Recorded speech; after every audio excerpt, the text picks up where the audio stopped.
Now listen carefully to the conversation and answer questions 1 to 4. Hello, sit down, please. Thank you. Now, you are a new patient, aren't you? Yes, that's right. Okay, so I'd better get some basic details down first. Right, we'll start with your name. Martin Hansen. Do you spell that S-O-N or S-E-N? Hansen. Okay, and you're a first-year student? Yes, I am. Study in? Electronics, actually. I hope you enjoy it. Thanks. And your address? 2805 Hesperian Avenue, Hayward. 2805 and Hesperian. Yes, that's Hesperian. Hayward, Hayward. And your phone number?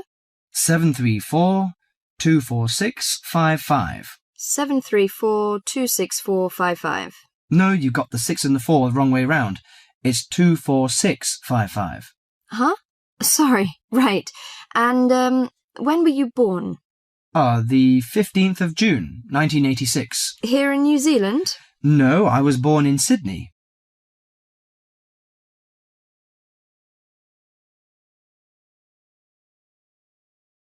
Now listen to the conversation and answer questions 5 to 10. Good. So, what's your problem? Well, frankly, I wonder whether it is a problem. I get the blues, and it lasts for quite a while.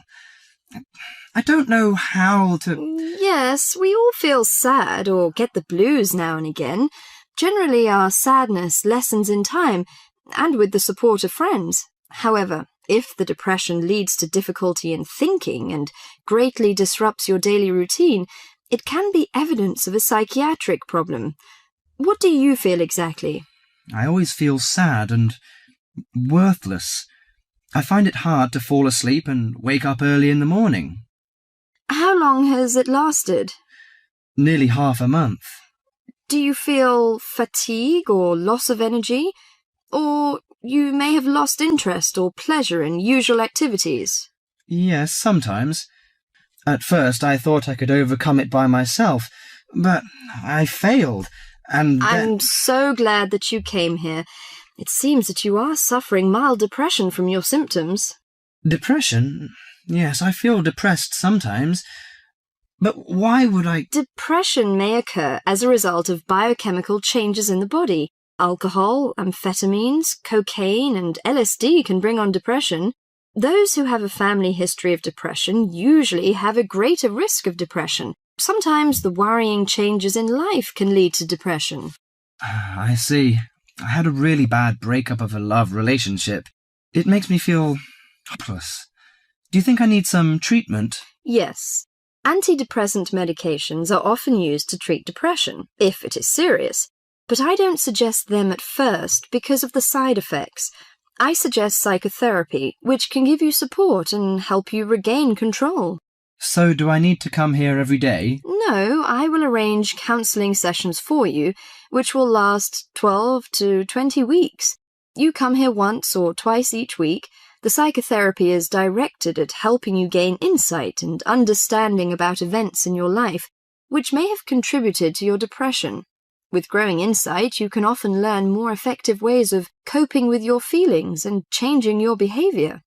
What can I do to take care of myself? Well, at first you should do some physical exercises on a regular basis, at least 3 times a week.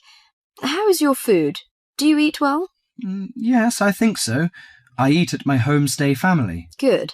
Find a hobby or a positive recreational activity to participate in once or twice a week. I know it's difficult for you, though. When you feel it's hard to overcome the depression, come to the counselling session. Remember, ask for help if the load is too heavy to handle. Yes, I'll try. So, when will my counselling session begin? I'm going to arrange that for you.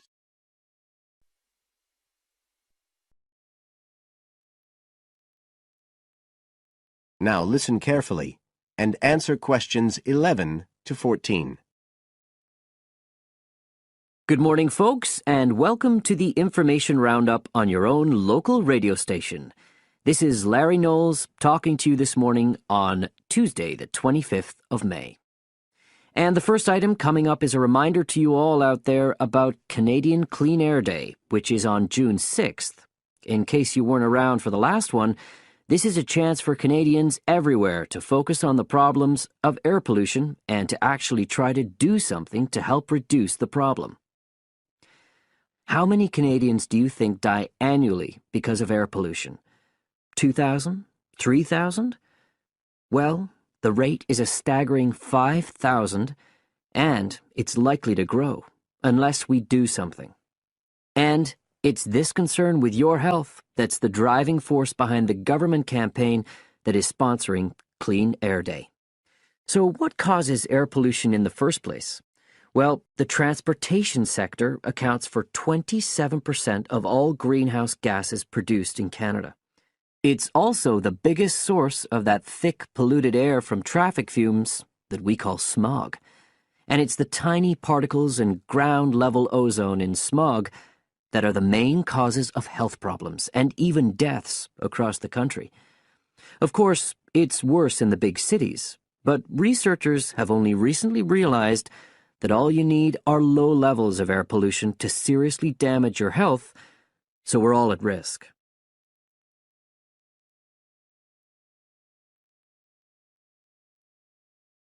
Now listen and answer questions 15 to 20.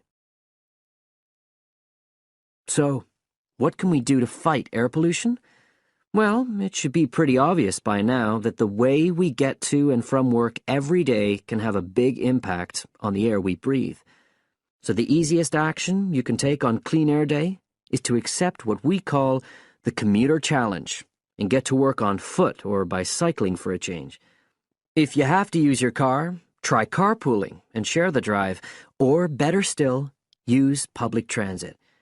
If everyone tries this for just one day, you'll be amazed by the difference it can make to the air in our towns and cities. But there's more you can do to improve air quality. For example, you can plant trees. And if you don't have a garden, then you can do your bit in other ways. For instance, did you know that modern, improved wood stoves can reduce wood smoke by as much as 80 to 90%? So you can make a big difference if you upgrade the appliances you use in your home. The government is also working hard on your behalf to clean up our air. Its priority is to reduce the emissions that cause smog, and they have clear plans to get there. Last year, Canada and the United States agreed to reduce emissions on both sides of the border between the two countries, and they plan to reach their targets in the next few years. The government's also taking action to get cleaner fuels. It's already reduced the sulfur contained in gasoline, and it hopes to reach the reduction target for sulfur in diesel by next year. But the measures don't just focus on the motorist. The federal government's also working to reduce emissions from power plants and factories right across the provinces. You can find out all about government action and all the plans for Clean Air Day events.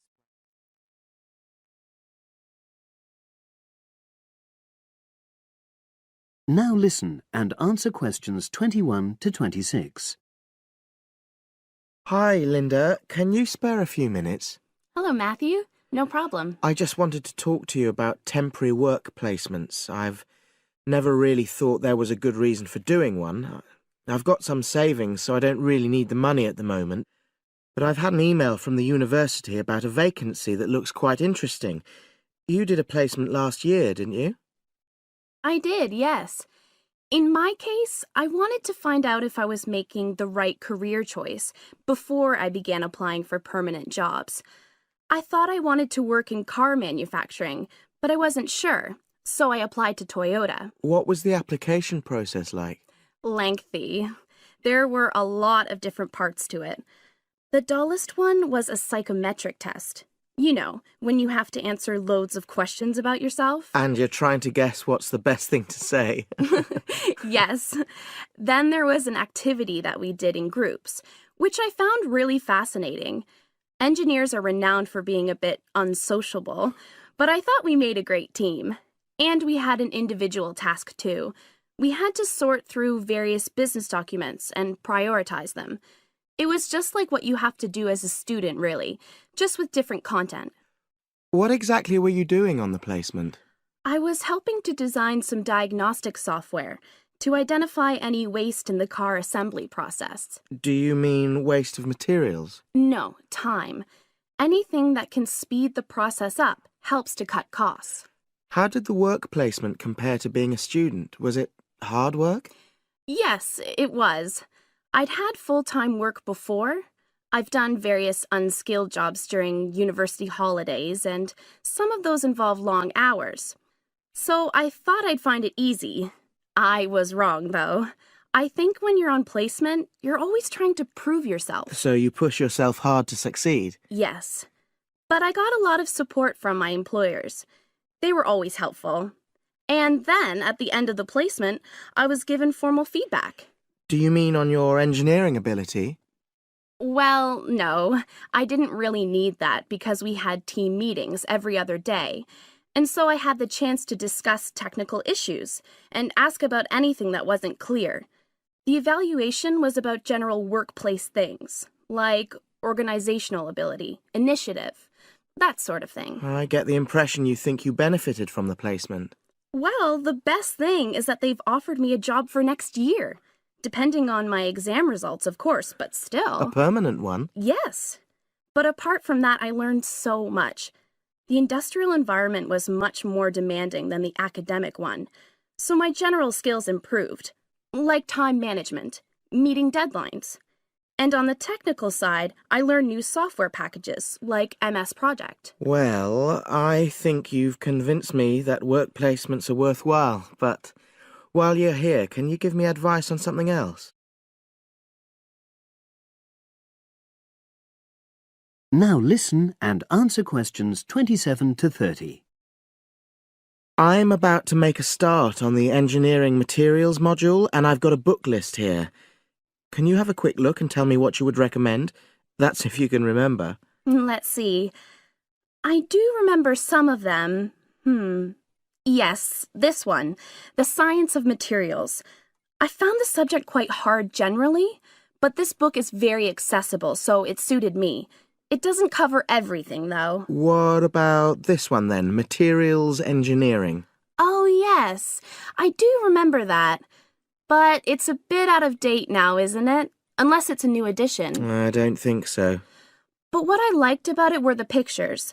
They really helped to understand the descriptions. It's useful just from that point of view.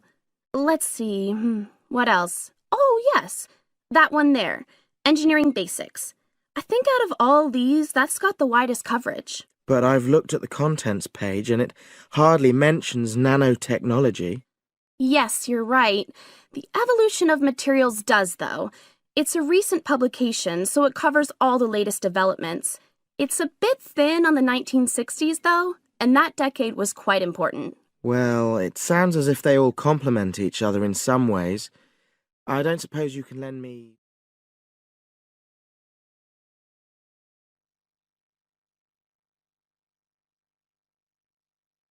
Now listen carefully and answer questions 31 to 40.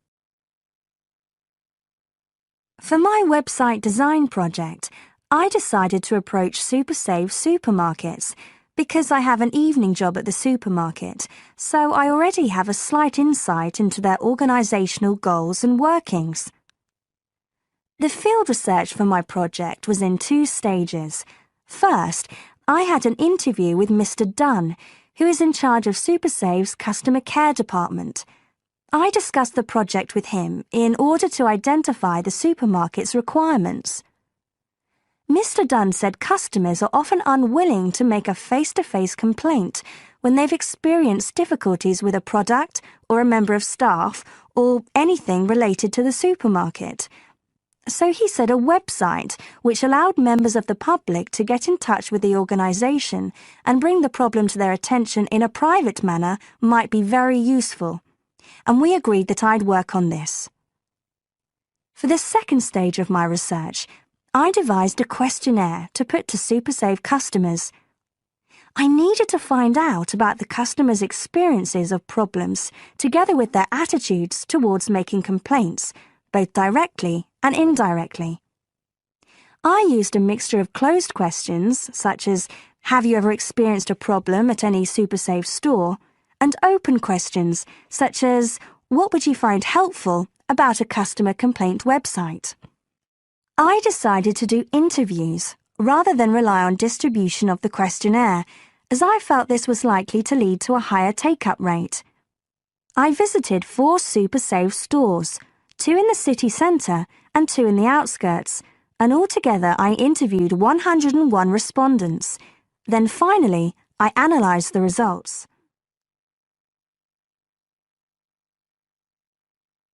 I found the results of the questionnaires to be very informative. I found that out of the total number of customers investigated, 64% had at some stage encountered a problem in a SuperSave store. Out of these people, the vast majority said that they hadn't reported the problem to any member of staff. They just kept it to themselves. The next thing I tried to find out was why they hadn't complained.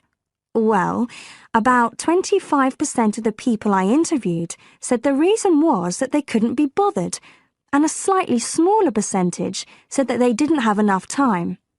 But 55% said the reason was that they felt intimidated. I finally asked if they would be more likely to complain if they didn't have to do it face-to-face, and nearly everyone I asked said that they would, 95% to be exact. I then set about designing the website to meet these needs. Once I'd completed the website, I made another appointment with Mr. Dunn to find out what he thought of it. Mr. Dunn said he felt that the pages would benefit his organisation by giving customers a new way of expressing their complaints and by making it easier to collect complaints, identify specific places where service and customer care were not as good as they should be, and act upon them accordingly. SuperSave is already a highly customer-orientated organisation, and he thought our website would be an excellent addition to their customer care effort. This is all well and good, but there still remains the general problem with websites, that there's the lack of access to online computers. Surprisingly, in my survey, I found that 88% of those interviewed had access to the internet, which I felt was quite high. But this access wasn't always direct. For some people, it was through their children and grandchildren and neighbours and so on, rather than being readily available in their own homes. This could prove to be a major drawback to the site, but it is still better to have it now to get the edge over competitors, however slight, and in the very near future, it is expected that almost everyone will have direct access to the internet. Another thing to consider is that at the moment I can only base our conclusions on data gathered from a tiny fraction of the supermarket's customer base. In order to get a better idea of how the site is doing and to see how well I have met my objectives, the site will need to have been up and running for at least a few months. After this time, it'll be possible to see whether or not people are actually using the site and if it's helping to make improvements to their customer service. It would also be interesting to study the effect of the site on staff at the supermarket. Morale could be dented as more complaints come in. Staff may feel they are being unfairly criticised and that there is no need for another way for customers to complain. But also, the site could boost morale by making staff come together to overcome the constructive criticism, and they may gain more job satisfaction by knowing that they are making a difference to the customer. So, overall, I feel my website has met my objectives, but there is scope for improvement and expansion. Are there any questions?